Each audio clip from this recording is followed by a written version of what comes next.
Welcome to Tabernacle Talk. Tabernacle Talk is a Bible study podcast from Tabernacle Baptist Church in Essex, Maryland. We hope that this podcast will help you to know Christ, grow in His Word, and show His love to others. Let's dive right in. Hello and welcome back to Tabernacle Talk. Today we are in Psalm 97. We are walking through Book 4 of Psalms together.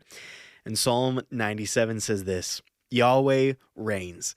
Let the earth rejoice. Let the many coasts and islands be glad.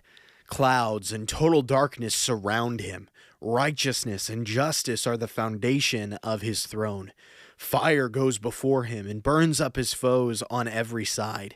His lightning lights up the world. The earth sees and trembles. The mountains melt like wax at the presence of Yahweh, at the presence of the Lord of the whole earth. The heavens proclaim his righteousness. All the peoples see his glory. All who serve carved images, those who boast in worthless idols, will be put to shame. All the gods must worship him. Zion hears and is glad. Judah's villages rejoice because of your judgments, Yahweh. For you, Yahweh, are the most high over the whole earth. You are exalted above all the gods. You who love Yahweh hate evil. He protects the lives of his faithful ones. He rescues them from the power of the wicked.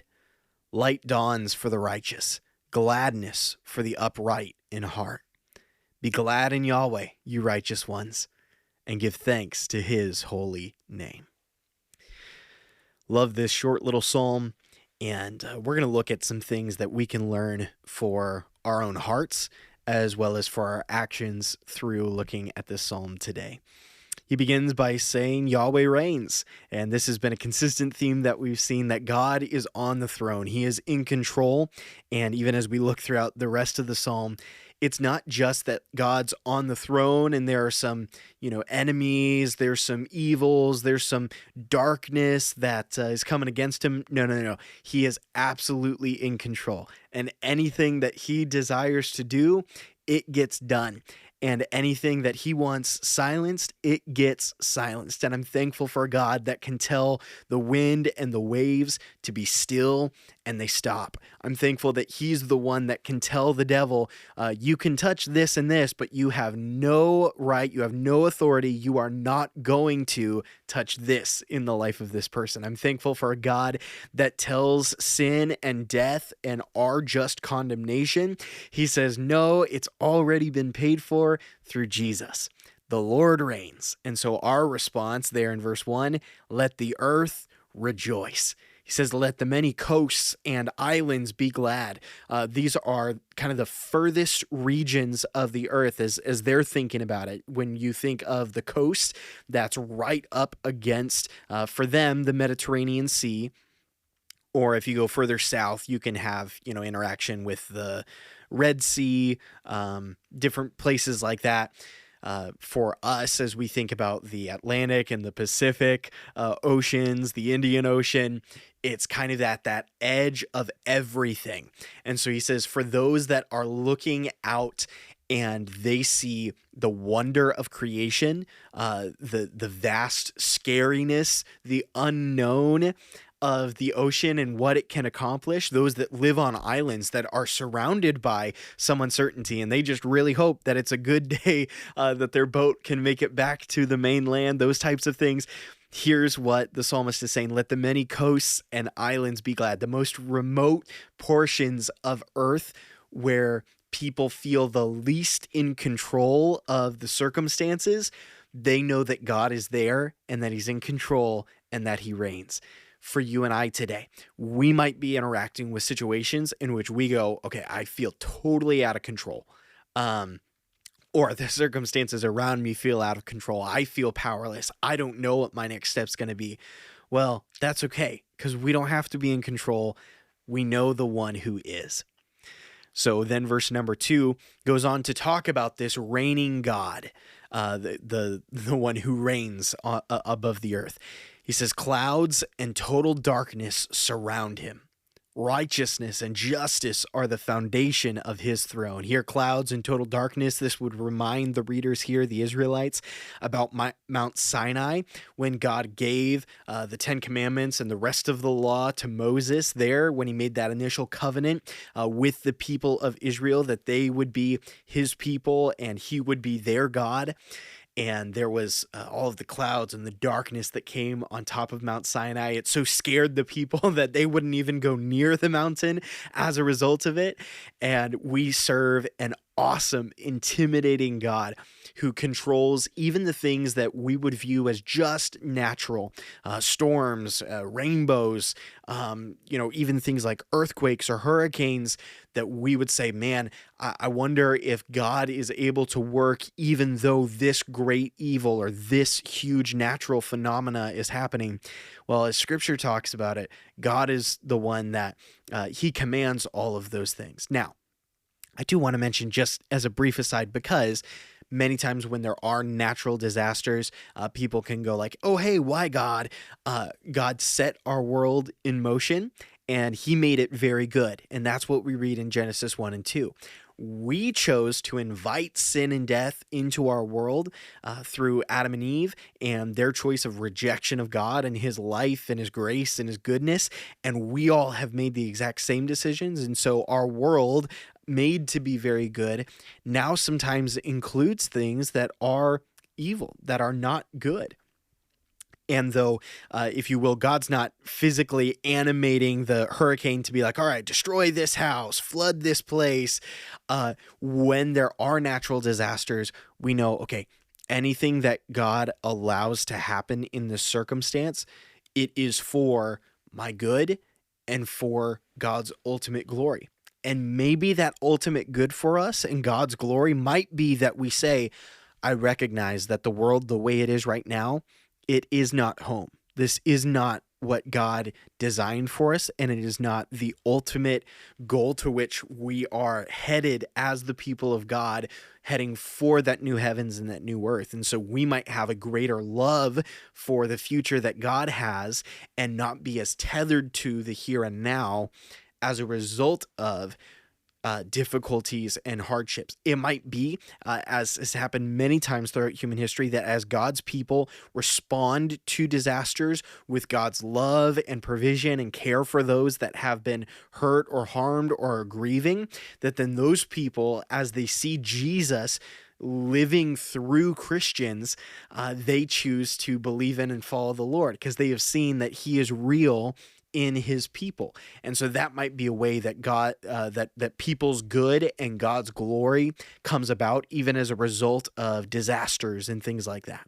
So thanks for that little tangent. I just wanted to mention, as we think about suffering and human evil and the world, all of that, wanted to give a little frame of reference. End of verse number 2, righteousness and justice are the foundation of his throne, that God does what is right, and he will always do what is right. And if for a moment it feels like, okay, God, this doesn't really feel equitable, this doesn't feel just, wait on it. Because God is the one who he will leave no wrong unpunished. He will leave no right unrewarded. And as we get closer and closer to eternity, that day is coming when we are fully vindicated before the Lord. And frankly, I think when we'll see how little we deserved in and of ourselves and how gracious God was to us and how great the punishment was that he laid on Jesus on the cross as a result of our wickedness and our evil. And so we can thank God for his righteousness and his justice, that it was met out on Christ, and all of the grace, the things and mercy, the things that we don't deserve, all of the wonderful things that we do deserve. I misphrased that, but I think you guys get it. Righteousness and justice are the foundation of his throne. God's not just like righteous or just when it suits him. He is always righteous and just. Verse number 3, fire goes before him and burns up his foes on every side. That God's presence is described in the book of Hebrews as a consuming fire. And we read through that now several months ago, that often when we think about fire, we can very often think about hell, about Gehenna, And there's a lot of reasons for that, many of them taken directly from Scripture. But God's own presence is so often described as fire. And it is in interaction with God's presence that we either come forth as, gold, silver, and precious stones, like we read about in 2 Timothy chapter 2, or that the actions of our life are just burned away. They're nothingness because we did not live for the Lord. Verse number 4. His lightning lights up the world. The earth sees and trembles. The mountains melt like wax at the presence of Yahweh, at the presence of the Lord of the whole earth. That God is so incredible. And right now, in my human understanding, I'm looking forward to the day that Jesus returns in power and every eye sees him, as we would read about in the book of Revelation, and they are amazed at this incredible God and all of his saints with him as they descend and as Jesus wins the battle and is victorious over this world's wickedness and evil and Satan. But I think it's going to be an intensely terrifying moment as we see God, Yahweh, the Lord of the whole earth, Jesus Christ incarnate, as he executes God's final justice on the world. Certainly, we too, like the mountains, we will melt like wax. We will be so in reverent fear of him and in awe of what he is able to accomplish as the Lord of all. Verse number 6, the heavens proclaim his righteousness. All the peoples see his glory. Here, the heavens, this is where the spiritual beings live. And then all the peoples, that's all the, if you will, the physical beings, the physical children of God versus kind of the spiritual children of God that are in the heavens, the angels, those that are the particular creation of God in the realm where he is. So the skies above and the spiritual beings, they proclaim how righteous God is. You can think to Isaiah 6 and over in Revelation 4 and 5 at the angels encircling the throne of God saying, "Holy, holy, holy is the Lord God Almighty. The whole earth is filled with his glory." And that's what the end of verse 6 says, and all the peoples see his glory. We see who God is in light of his word, in light of creation, in light of the person of Jesus Christ and what he did for us. All of those things tell us about how glorious, amazing, magnificent God is. Verse number 7, all who serve carved images, those who boast in worthless idols will be put to shame. Those that live their lives for Buddha, those that live their lives following Muhammad, those that live their lives for material wealth in the here and now, those that are living for their 401k, those that live their lives for a particular sports team. Every false god and false idol, everything that commands your attention and your words and your finances, those things that you obsess over or that you rely on for your ultimate security in your life or your ultimate purpose in your life. All of those that follow after false gods, they will be put to shame when they see the real God. And in fact, verse number 7 ends, all the gods must worship him. All of the angels, all of the spiritual beings, both those that already worship him and those that right now are living in rebellion against him, they will one day bow the knee before Jesus Christ, the Lord. Verse number 8, Zion hears, that's the people of God, that's Jerusalem, it's Israel. They hear about God and what he's coming and what he's doing, and they are glad. Judah's villages, this would be, from the tribe of Judah, and certainly in light of Jesus, it makes this even more meaningful. His family, according to the flesh. Judah's villages rejoice because of your judgments, Yahweh. That when God returns and when he makes all wrongs right and when he finally subdues every demonic being and when he is victorious over all other gods, when he establishes his final rule and throne and reign, we are going to be thankful for his judgments because they're not judgments, if you will, against the people of God, but they are for us. It's on our behalf that sin and death are cast into the lake of fire, never to be seen again, and we will never be troubled by them anymore. Verse number 9, for you, Yahweh, are the most high over the whole earth. He is El Shaddai. He says, you are exalted above all the gods, above all of the Elohim, the spiritual beings. God, you are in a league all of your own. No one rivals you.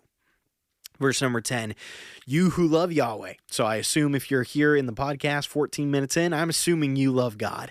You who love the Lord, hate evil. Do not pursue the words and thoughts and actions and attitudes and emotions that are indicative of darkness and of evil and of rejection of God's character. Instead, choose love, joy, peace, patience, long-suffering, gentleness, goodness, faith, meekness, and self-control. Embrace God's character. Embrace the Jesus way. Embrace, instead of demanding on your own way and your rights and your intelligence and everything that you deserve, instead say, I am thankful to be a child of God, and so I'm going to forgive as I've been forgiven. I'm going to give as God gives to me. I'm going to love because I am entirely loved by the Lord, and I am going to share Jesus with others because I have been given Jesus. You who love the Lord, hate evil. He protects the lives of his faithful ones. He rescues them from the power of the wicked. And we have been saved from Satan and from death through the death, burial, and resurrection of Jesus Christ from the dead. And he reigns forever. And he protects us, that we are in his hand and he is in the Father's hand, and no one is able to pluck us from his Father's hand. Verse number 11, light dawns for the righteous. That there is a bright day coming. There's going to be a great day. Gladness dawns for the upright in heart. When we turn our attention to Jesus and to the Lord and to what he wants, that can cause some joy in us. That sparks some happiness in us when we realize who really wins. Verse number 12, be glad in Yahweh, you righteous ones, and give thanks to his holy name. Today, in light of the fact of who God is, in light of his glory, in light of the fact that he is sovereign and in control and that we don't have to fear, in light of the fact that he will conquer all evil, that every false god that people have worshipped, they'll think that they were stupid for not believing in God instead. May it motivate us to thank the Lord, to worship him, even as all of the spiritual beings do and will. And may it result in us hating evil, rejecting the anti-Jesus way, and instead choosing to follow the Lord and his word in loving and caring for others and sharing the gospel of Jesus Christ, because God is the most high over all the earth, and he is exalted above all.